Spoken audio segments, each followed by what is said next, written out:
상처 많은 민족의 가슴에 그리스도의 사랑을 심어주신 주님의 은총이 오늘 여러분들 예배드리는 모든 성도들에게 함께 하시기를 간절히 축원합니다. 오늘은 3.1절 기념주일입니다. 3.1절 만세운동은 우리나라가 전 세계의 자주국임을 세상에 알렸고, 인도의 간디의 비폭력 운동, 또 중국의 오사운동에 영향을 끼친 모든 비폭력 저항 운동의 모티브가 되는 세계사적인 운동이었습니다.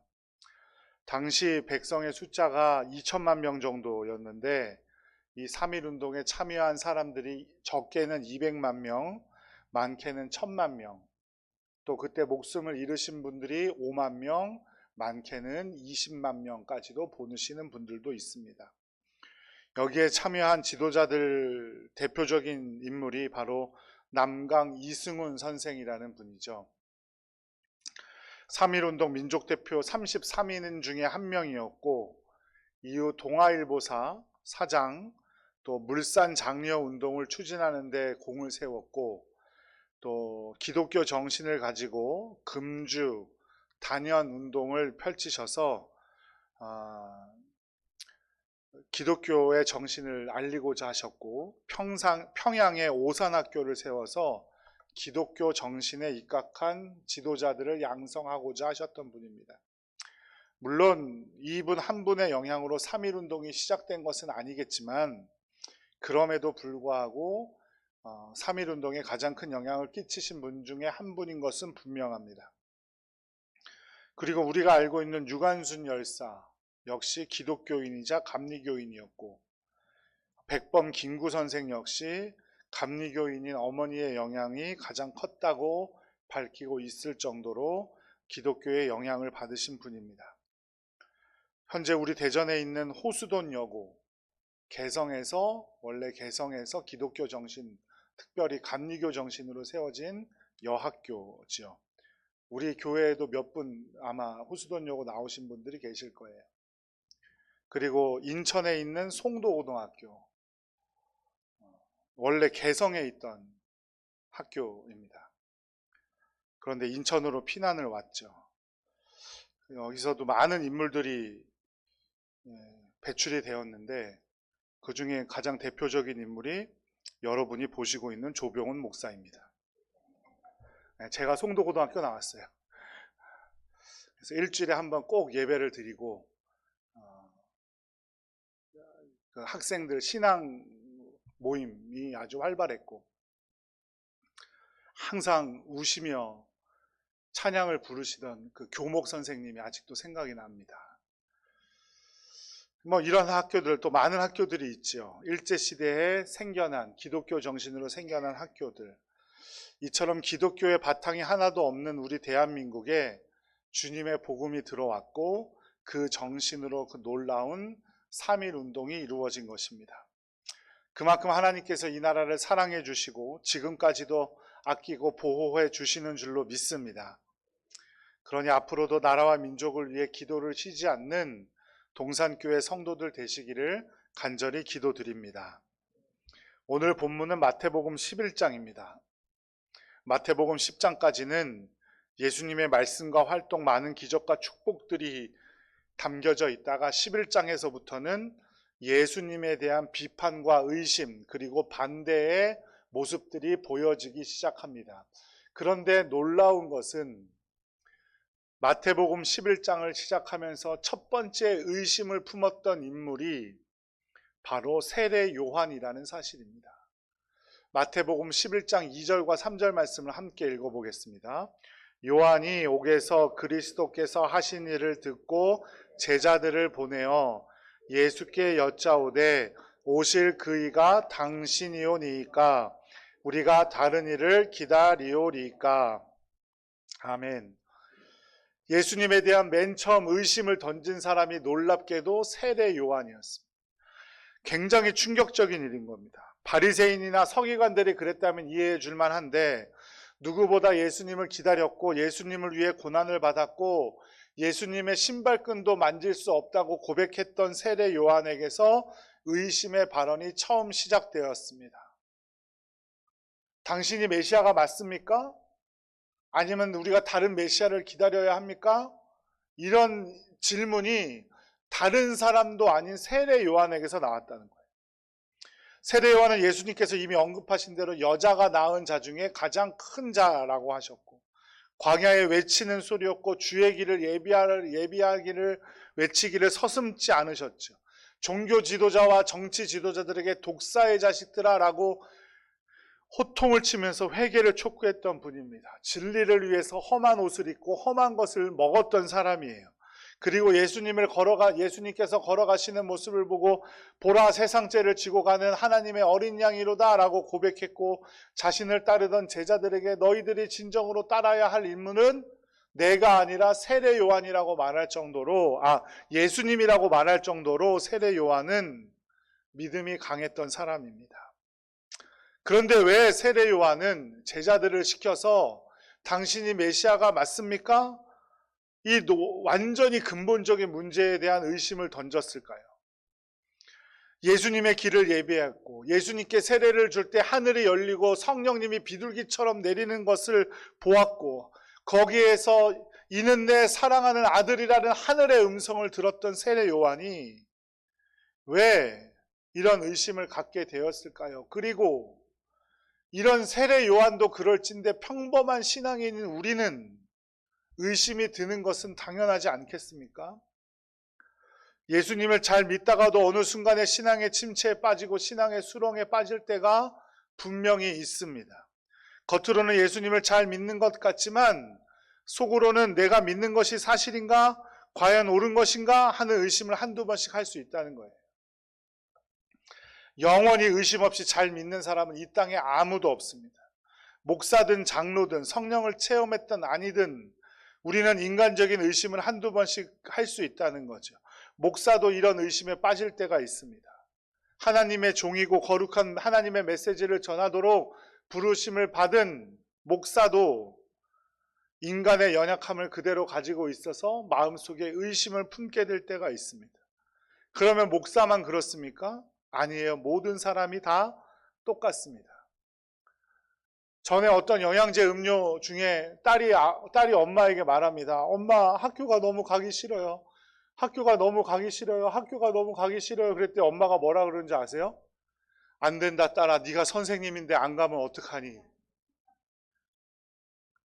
그거를 볼 때마다 목사님들이 그 광고를 얘기할 때마다 목사님들이 하는 말씀이 있어요.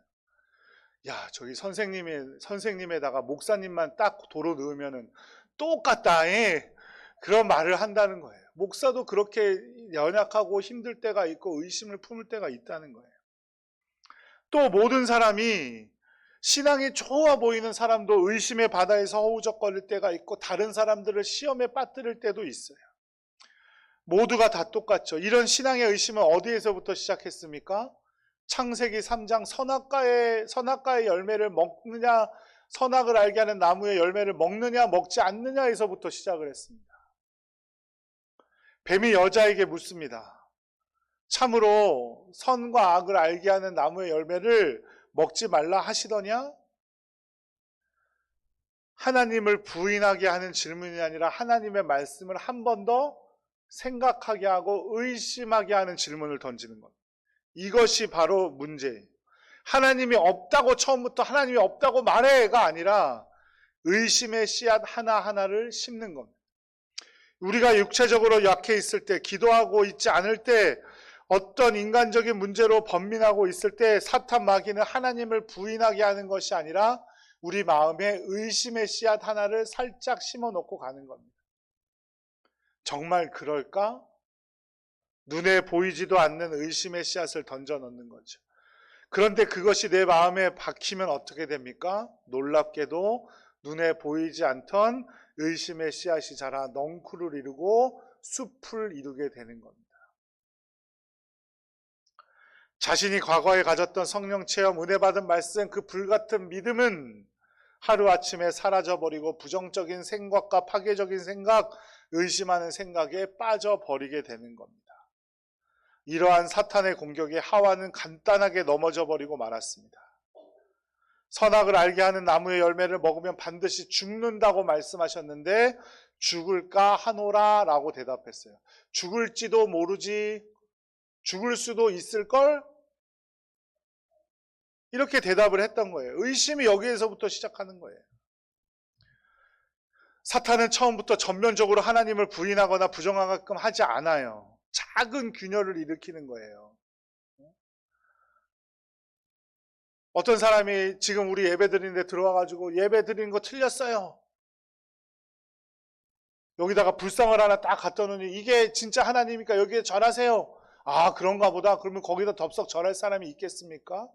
없어요. 그건 왜냐면 눈에 보이기 때문에 너무나 확실하기 때문에 자기가 잘 구별할 수 있거든요. 하지만 우리 마음속에 어디에도 있는지 모르는 그 작은 씨앗인 의심은 우리의 힘으로는 어떻게 할 수 없다는 거예요. 그러니 의심의 작은 씨앗이 반드시 큰 숲을 이루어 우리 신앙을 통째로 앗아버리는 역할을 한다는 사실을 잊어버려서는 안 됩니다. 그렇다면 왜 세례 요한은 그 위대한 사람이 왜 그 의심의 덫에 걸려 넘어지게 된 걸까요? 첫 번째는 바로 환경 때문이에요. 2절 말씀해 보니까 요한이 지금 어디에 있다고 기록하고 있어요? 옥에 갇혀 있어요. 헤롯 왕의 미움을 받아서 감옥에 갇혀 있는 거예요. 축축하고 습기 차고 캄캄하고 춥고 고문이 있고 먹을 것이 제대로 공급되지 않는 그 감옥에 하루 이틀도 아니고 오랜 세월 있다 보니까 세례 요한도 의심의 덫에 빠져버리게 된 거예요. 누구든지 절망할 수밖에 없는 상황에서는 우리는 의심을 품을 수밖에 없습니다. 내가 진리를 위해 외쳤는데 남은 것이라고는 고단한 육신뿐이고 왜 나는 감옥에 갇히게 되었나 의심이 들 수밖에 없다는 거죠. 인간이란 환경의 제한을 받을 때, 육신의 고난이 있을 때, 먹을 것이 없을 때 쉽게 생각이 변할 수 있는 거예요. 광야에서 불같은 메시지를 전했던 세례 요한도 인간임을 부정할 수 없는 거죠. 우리는 갑작스러운 환경의 변화나 생각지도 못했던 고난에 부딪혀서 쉽게 신앙을 버리는 사람들을 봅니다.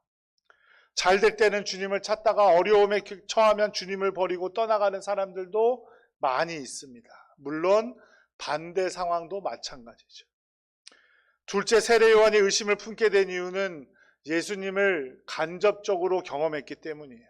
세례 요한은 예수님을 요단강에서 직접 만난 적이 있지만 세례만 주고 예수님을 향한 하나님의 그 기적만을 경험했죠. 먼 발치에서 예수님을 또 만난 적이 있어요. 하지만 예수님과 교제 나누며 말씀 사역과 예수님의 사역에 대해서 직접적으로 들은 적은 없었어요. 제자들을 통해 간접적으로 들었을 뿐이에요. 기적과 여러 가지 기사들을 소문으로 들었을 뿐입니다. 그래서 오늘 말씀에 보면 제자들이 찾아와서 세례 요한에게 예수님이 이런 일을 한답니다 라고 대답을 하니까 그때 세례 요한이 뭐라고 합니까? 제자들에게 시켰다 그러잖아요. 언제든지 간접적인 경험과 소문은 참된 능력이 없습니다. 대부분의 많은 그리스도인들이 믿음이 없고 확신이 없는 것 바로 직접적인 체험이 없기 때문이에요. 성경 말씀 배우는 것도 중요하지만 더 중요한 것은 우리가 직접 읽고 깨닫는 겁니다. 읽는 것에 그치지 않고 말씀이 내 삶이 되어버리는 거예요. 그것이 말씀으로 체험하는 겁니다. 부모로부터 받는 신앙의 가르침, 생활로서 보여지는 신앙도 매우 중요하지만 더 중요한 것은 자기 스스로 믿음을 체험하는 거죠. 남이 가르쳐 주어서 받는 은혜가 아니라 내가 직접 무릎 꿇고 기도하다가 받는 경험, 또 말씀을 통해서 받는 체험, 이것이 중요하다는 거예요. 신앙이란 이성과 상식 가운데 체험하고 알아가는 것이면 분명하지만 거기서 머물러서는 안 됩니다. 체험할 수 있어야 돼요. 반드시 체험하는 데까지 가야 합니다. 그래서 감리교는 신앙의 4대 지표가 있다고 했어요. 성경, 이성, 체험, 전통이에요. 체험해야 됩니다. 세례 요한이 의심을 품게 된 것은 아마도 예수님과 직접 만나 복음을 나누며 예수님을 깊이 체험하지 못했기 때문일 가능성이 큽니다. 세례 요한도 의심에 빠진 세 번째 이유는 메시아에 대한 잘못된 생각 때문이에요. 당시 유대인들은 메시아가 나타나면 정치적으로 로마 제국에서 자신들을 해방시켜 줄 거라고 생각했죠. 경제적으로 잘 살게 만들어 줄 거라고 생각했어요. 사회적 지위를 높여 줄 거라고 생각했습니다. 하지만 예수님은 사회적 구원보다 우리의 영혼을 구원하시기를 원했고 죄인된 우리를 구원하시기 원했어요. 그래서 예수님께서 회개하라, 천국이 가까이 왔다고 말씀하셨고 서로 사랑하라고 말씀하셨고 가난한 자가 복이 있다고 말씀하셨어요. 그랬더니 사람들이 이분이 메시아인가 의문을 갖게 된 거죠. 그러다 유대인들은 예수님을 죽음의 자리까지 몰고 갔습니다. 세례요한도 마찬가지예요. 갇혀 있다 보니까 실질적으로 자신을 도와줄 수 있는 메시아, 그런 메시아를 기다렸기 때문일 겁니다. 그런데 오늘 말씀의 핵심은 의심은 나쁘다, 의심은 안 된다, 의심하면 벌 받는다, 의심하면 천국 못 간다, 이게 아니라 세례 요한의 의심 앞에서 예수님이 어떤 반응을 보이셨는가 하는 겁니다. 오늘 이 부분을 통해서 여러분들이 좀 위로받고 격려받았으면 좋겠어요. 첫 번째는 예수님의 모습을 잘 보세요. 세례 요한을 절대로 꾸짖지 않으셨습니다. 예수님은 저와 여러분의 실상인 의심 앞에 쉽게 무너져 버리고 마는 인간이라는 사실을 누구보다 잘 알고 계셨어요. 일시적인 환경의 어려움, 육신의 고통 때문에 좌절한 나머지 의심을 품게 된다는 사실을 잘 알고 계셨기 때문에 예수님은 우리를 꾸짖지 않으시고 세례 요한도 꾸짖지 않으셨습니다. 열왕기상 18장에 보면 엘리야와 바알 선지자가 싸우는 장면이 나오죠. 누가 이깁니까? 엘리야가 이겨요? 바알 선지자가 이겨요? 엘리야가 이기죠. 위대한 영웅, 위대한 능력자가 됩니다. 그런데 이 소식을 들은 아합 왕의 부인이었던 이세벨이 엘리야를 죽이겠다고 경고를 하죠. 그리고 바로 쫓아갈 기세로, 그러니까 그 소식을 들은 위대했던 엘리야가 모든 것을 포기하고 도망을 갑니다. 도망 끝에 로뎀나무 아래에서 하나님께 뭐라고 기도합니까? 자신을 죽여달라고 기도합니다. 이 고통이 너무나 커서 하나님, 나는 더 이상 살 수가 없으니까 나를 죽여주십시오. 이렇게 약해 빠져버린 엘리야를 하나님께서 벌하지 않으셨어요. 어떻게 하셨어요? 까마귀를 통해서 먹이시고 재우셨어요. 쉬게 하셨어요. 회복하게 하셨어요. 우리도 지금 탈진 상태에 빠져 있는 분들도 있을 겁니다. 기도하는 것도 귀찮고 전도하는 것도 귀찮고 주님을 사랑하는 마음이 있는 건지 없는 건지도 잘 모르겠고, 하지만 예수님께서는 우리의 약한 심령과 육신을 알고 계십니다. 그런 모습 그대로 우리를 사랑해 주신다는 사실을 꼭 기억하시기 바랍니다. 예수님의 크신 사랑은 우리의 잘못을 손가락질을 하시는 사랑이 아닙니다. 우리를 품어주시고 그럼에도 인정해 주시고 우리를 위로해 주시는 사랑임을 꼭 기억하시기 바랍니다. 일시적으로 예수님을 의심하고 있던 세례 요한도 예수님은 혼내지 않으시고 격려하시고 위로해 주시는 주님의 사랑, 그 놀라운 사랑만 믿으시기를 간절히 축복합니다. 세례 요한의 의심에 대한 예수님의 두 번째 반응은 하나님의 말씀을 그대로 제안해 주시는 거예요. 마태복음 11장 5절 6절 말씀 함께 읽겠습니다. 맹인을 보며 못 걷는 사람을 걸으며 나병 환자가 깨끗함을 받으며 못 듣는 자가 들으며 죽은 자가 살아나며 가난한 자에게 복음이 전파된다 하라. 누구든지 나로 말미암아 실족하지 아니하는 자는 복이 있도다 하시니라. 이 말씀은 하나님께서 이사야 선지자에게 전에 하신 말씀을 예수님께서 인용하신 거예요. 예수님은 이 말씀이 그대로 이루어질 것이라고 말씀하신 거죠. 예수님은 의심하는 자들에게 하나님의 말씀으로 위로하십니다. 신앙이란 항상 충만하고 항상 좋기만 한 것이 아닙니다. 성장했다가 어떤 때는 밑으로 곤두박질 치기도 하죠. 이 가장 좋을 때와 가장 나빴을 때의 공간을 줄이는 게 믿음의 노력이고, 이 리듬을 잘 타는 것이 신앙생활을 잘하는 겁니다. 높은 경지에 올랐다고 교만하거나 신앙회의에 빠졌을 때 열등감과 절망에 빠지는 것이 아니라 그 신앙의 흐름을 잘 타고 자신의 상황을 잘 알아야 돼요. 그러려면 지혜가 필요하죠. 지혜는 어디서 나옵니까? 하나님의 말씀에서 나옵니다. 그래서 예수님께서는 의심하는 세례 요한에게 하나님의 말씀을 주신 거예요. 요즘 젊은이들에게 큰 인기가 있다는 파도 타기, 서핑. 서핑은 파도를 잘 타야 되죠. 리듬에 맞춰서 흔들리는 그 서핑 보드 위에 올라가서 그 파도를 잘 타야 됩니다. 거스르려고 해서는 안 돼요. 넘어져 버립니다. 마찬가지예요. 우리의 신앙도 리듬을 잘 타야 됩니다. 우리의 신앙이 한결같이 좋지 않잖아요. 잔잔한 바닷가와 같이 항상 잔잔하고 좋은 게 아니란 말입니다. 그 지혜로운 행동이 필요한데 그 지혜로움을 예수님께서는 하나님의 말씀을 통해 찾으려고 하신 겁니다. 예수님은 연약한 우리를 사랑하셔서 우리를 위로하시기 위해 하나님의 말씀으로 지혜를 주시는 분인 줄로 믿습니다. 오늘 우리가 예수님을 믿는다고 말하는 것도 내 힘으로 되는 것이 아닙니다. 나로 하여금 예수님을 믿도록 인도해 주셨기 때문이죠. 내가 잘나서 예수님을 믿은 게 아닙니다. 많은 시련과 시험과 역경에도 불구하고 나로 하여금 교회를 떠나지 않게 하시고 신앙생활을 하게 한 것은 알 수 없는 하나님의 은혜입니다. 놀라운 하나님의 사랑 때문이죠. 우리는 인간적인 약점이 너무나 많습니다. 자신이 절대로 완벽한 신앙생활을 하고 있다고, 내가 다 안다고 절대로 착각하지 마시기 바라요. 우리가 신앙생활을 할 수 있도록 붙들어 주시는 분은 성령님 뿐이고, 성령님이 없다면 우리는 단 하루도 믿음 생활을 해나갈 수 없는 죄인들일 뿐임을 꼭 기억하시기 바랍니다. 그러니 우리는 누구를 찾아야 합니까? 의심이 들 때마다. 세례 요한의 모습을 잘 보세요. 의심이 들 때 세례 요한은 누구를 찾았습니까? 자기의 제자를 누구에게 보냈어요? 예수님께 보냈어요. 자기가 든 의심을, 예수님에 대한 의심을 다른 사람에게 찾지 않았습니다. 바리새인에게서 찾지 않았어요. 서기관에게 찾지 않았어요. 제사장들에게 찾지 않았어요.